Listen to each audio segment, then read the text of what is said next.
Hello friends, AIPMT NEET 2010 के question में हमें दिया गया था एक इंजन है जो वाटर को पंप कर रहा है थ्रू अ हॉस पाइप और वाटर पास कर रहा है पाइप से, लीव करता है वेलोसिटी 2 मीटर पर सेकंड से।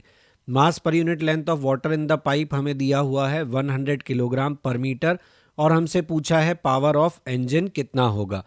तो गिवन डेटा क्या है क्वेश्चन में? गिवन ये है कि velocity of water jet 2 metre per second है और मास पर यूनिट लेंथ यानी कि m/l ये 100 किलोग्राम पर मीटर है। अब आप में से कई लोग सोच रहे होंगे कि मैंने कैपिटल M और स्मॉल m सिंबल्स क्यों यूज़ किए हैं। तो मैं आपको बता दूं, ऐसा क्वेश्चन ठीक 1 साल पहले यानी 2009 में भी पूछा गया था और वहां पूछा गया था rate at which kinetic energy is imparted. तो 2010 में इन्होंने क्या किया? 2010 में इन्होंने आपसे पावर ऑफ इंजन पूछ लिया। अब ये पावर ऑफ इंजन क्या है? पावर ऑफ इंजन की बात अगर हम करें तो ये इनपुट पावर है, यानी कि पावर जो कि इन फॉर्म ऑफ इलेक्ट्रिसिटी आपका पंप कंज्यूम कर रहा है। अगर हम आउटपुट पावर की बात करें तो इसका आंसर उसी फॉर्मूले से निकलेगा जो हमने 2009 में देखा था, लेकिन अब यहाँ पर पावर ऑफ इंजन का मतलब बदल गया है। यहाँ पर पावर ऑफ इंजन के लिए आप यूज़ करेंगे mv³। अब पूछिए कि क्यों?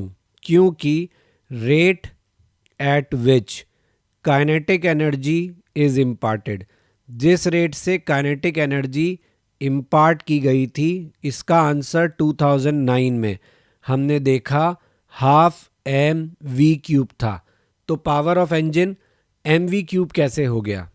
तो ये ऐसे हुआ कि आप जैसे चार्जिंग ऑफ कैपेसिटर पढ़ते हैं तो उसमें आपकी आधी एनर्जी स्टोर होती है और आधे आपके लॉसेज होते हैं। उसी तरीके से यहाँ भी आपके वाटर को 0 से 2 मीटर पर सेकंड तक लाने में आपके इंजन को जो वर्क करना पड़ा, part of it will be converted into kinetic energy and part of it will be lost in heat, vibration etcetera. इसलिए हम पावर का आंसर mv³ से निकालेंगे। तो m हमें पता है, सीधे सीधे 100 दिया है, v³ यानी 2 का क्यूब कितना हो जाएगा?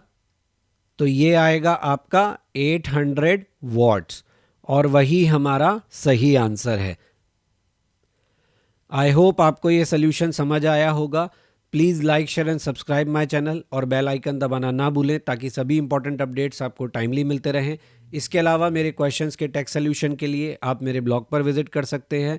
ट्विस्टेड क्वेश्चन के सेक्शन के जो सोल्यूशन होते हैं वो भी मैं केवल टेक्स्ट फॉर्मेट में मेरे ब्लॉग पर ही पोस्ट करता हूँ। सजेशन के लिए आप मुझे मेल कर सकते हैं। टिप्स ऑफ द डे के लिए फेसबुक पेज और इंस्टा पे ज्वाइन कर सकते हैं।